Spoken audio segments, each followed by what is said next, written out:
cabaran wanita berkerjaya di bandar.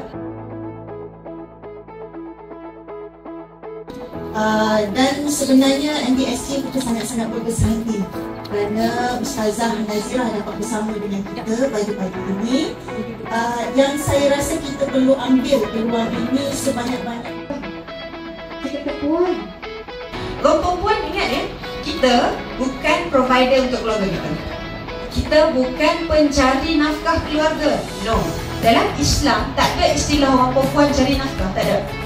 Siapa yang cari nafkah? Ni. Sebab hari ni antara banyak perkara yang kita nak tengok adalah ujian menjadi perempuan yang bekerja ini, kita ada ego yang tersendiri. Lalu bila kita ada ego tersendiri, kita ada duit kan? Jadi kalau kita ada duit, tak payahlah kacau. Kita nak beli apa ikut suka kita lah. Kita nak add tu kad, jangan kacau. Bagaimana Islam beri panduan kepada kita untuk kita teruskan kehidupan kita, terus bekerja, membantu suami untuk mencari pendapatan tambahan untuk kita stabilkan ekonomi keluarga.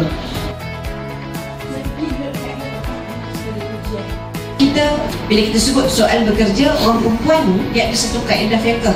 Dia sebut al-aslu fil asya' al-ibahah. Ini kaedah fiqh. Asal satu perkara itu adalah harus. Jadi harus tak untuk kita bekerja? Harus selama tidak ada halangannya. Apa bentuk halangannya? Yang pertama, kalau suami tak izin. Perempuan suami izin tak? Syarat dia suami izin. Yang kedua, syaratnya aman. Yang ketiga, jadi tak fitnah.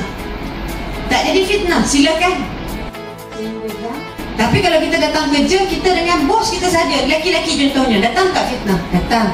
Waktu tu kita sebut, barulah terjadi bentuk-bentuk larangan untuk perempuan bekerja. Ada tak perempuan di zaman Nabi yang bekerja? Ada? Sayyidatina Khadijah, isteri Nabi yang paling hampir dengan Nabi SAW.